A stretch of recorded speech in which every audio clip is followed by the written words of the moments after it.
So welcome, Pär Svärdson, CEO and co-founder of Apotea, a rapidly growing e-pharmacy in Sweden. Can you tell us, Pär, about Apotea's current development and kind of future plans for growth? Especially during the pandemic, we have enormous growth, and now when the pandemic is finally over, we don't really know yet, but we hope so. It's a little bit slower, but still we have continuous growth, and we will continue to have that. And our goal is to be the largest online pharmacy in Sweden, and the most sustainable company, and the best workplace. So we have very ambitious goals for the future. But you still are the largest e-pharmacist, aren't you? Yeah, the largest e-pharmacy, but not the largest pharmacy. No, not the largest pharmacy. That's we're not okay. That's a bold separating these businesses from each other. And now, as I could see, I think I just could see 2020 year's figures, and you were around 4.5 billion Swedish krona right now. Is that correct? Yeah. So we are closing into 5. Closing into 5. Okay.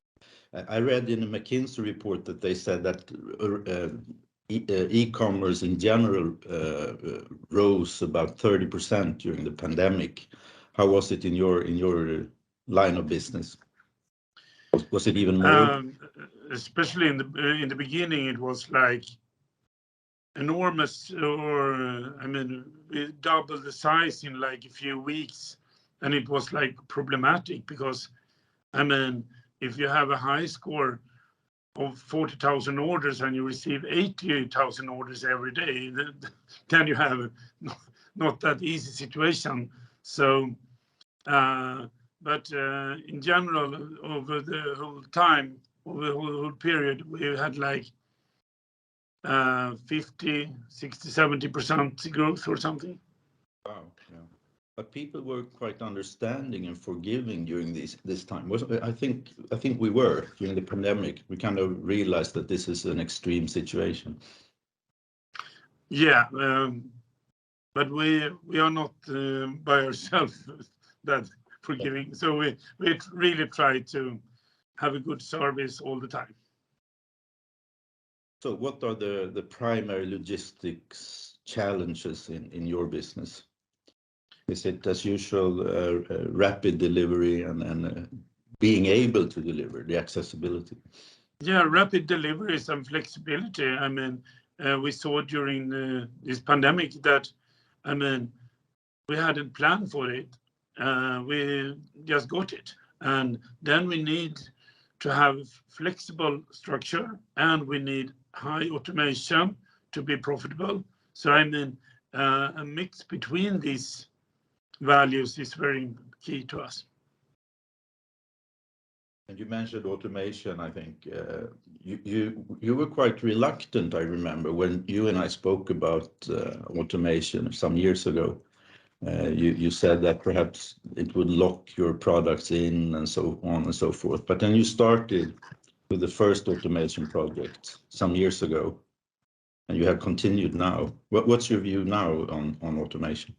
Yeah, I think this locked in or like a black box and fixed capacity is still things I'm worried about.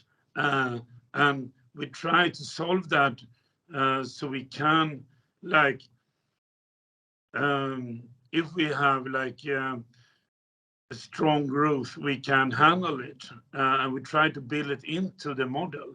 But we try to find ways to both automate and be flexible and profitable.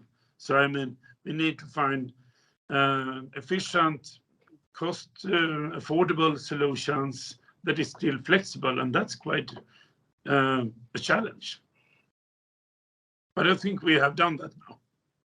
You talked then when we spoke about this a few years ago about keeping the balance between manual and automated processes. Is this still something you do consciously, trying to balance this? Yeah, like if we have a robot, we try to have, if the capacity for the robot is full, the product can continue to manual station instead of like the robot is the end station, and if it's full, we can't do anything. So we can like always put more manpower into the system if we need to, but we want to start with an automated one. And now recently you decided to add further automation by with an AutoStore from Element Logic.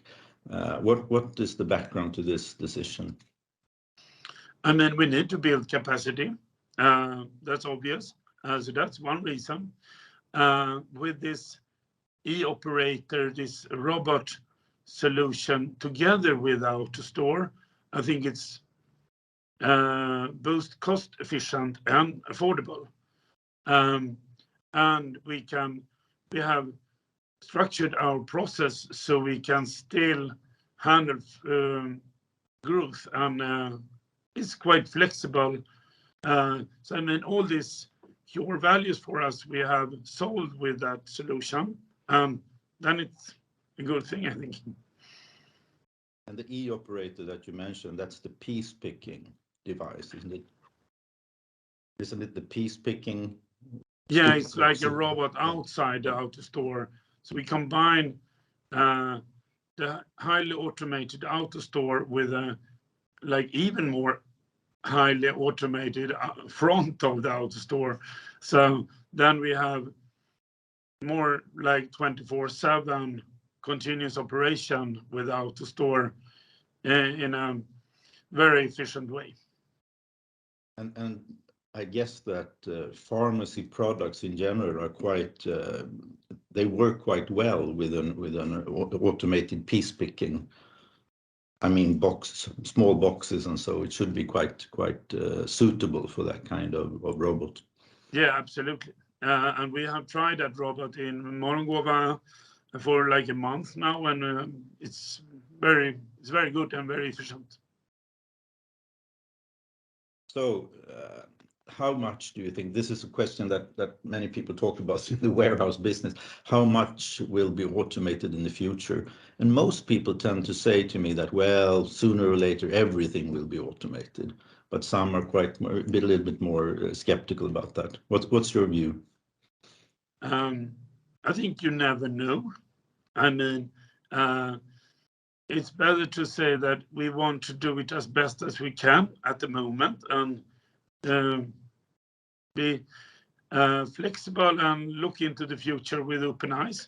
But of course, we will, in the long run, we will have very highly automated warehouses. But if that's 10 years from now, or 5 years, or 50 years, I don't know. But we have to investigate it all the time and see what's best for us and invest in that. Kind of an openness to what the future will bring us. So about the future, what do you see future plans for more warehouse automation at the moment? Do you plan for that even now as we speak, or is it? Yeah, absolutely. We are like designing a new warehouse in the west coast of Sweden, and that one will be very much more automated than the one we have. But yeah, it will be much more automated. I was going to ask about, I didn't know that actually, but I was going to ask about additional facilities, but because this is kind of a trend now in e-commerce, that you need to be even closer to your markets. Yeah, and I think if you reach certain size, it's no meaning to build an even bigger warehouse, because then you just have problems with the size. Then it's better to build another one. But if you have a small warehouse, it's better to build a bigger one. But if you already have a big one. So. Finally, would you like to say something about the cooperation with Element Logic and the people there that co-produces this with us? How is the cooperation going? So far, so good. I mean, we haven't seen it yet. It's not built yet, but we're really hopeful that it will take us a big step further on our automation trip. So far, very good. So Pär, why did you choose to go for an AutoStore solution? Everybody seemed to do that in the e-commerce business. I mean, we investigate all different solutions all the time, and we have a few other automated parts of our warehouse. But for this solution or for this part of the warehouse, AutoStore, I mean, when we looked at it, it looked very well, so it suited very good. So that's why. It feels like it's a very good system, and they have a good reputation, and they have done a lot of installations before. So that's it. They say it's robust, many people say. It kind of the simplicity of it seems to attract many buyers. Yeah, and I think together with this e-operator, you can have a very, very automated solution and a robust solution, and you can have continuous workflow from that solution. So I hope I will be very satisfied with it. Let's speak in the future and see what happens. Thank you, Pär. Thank you.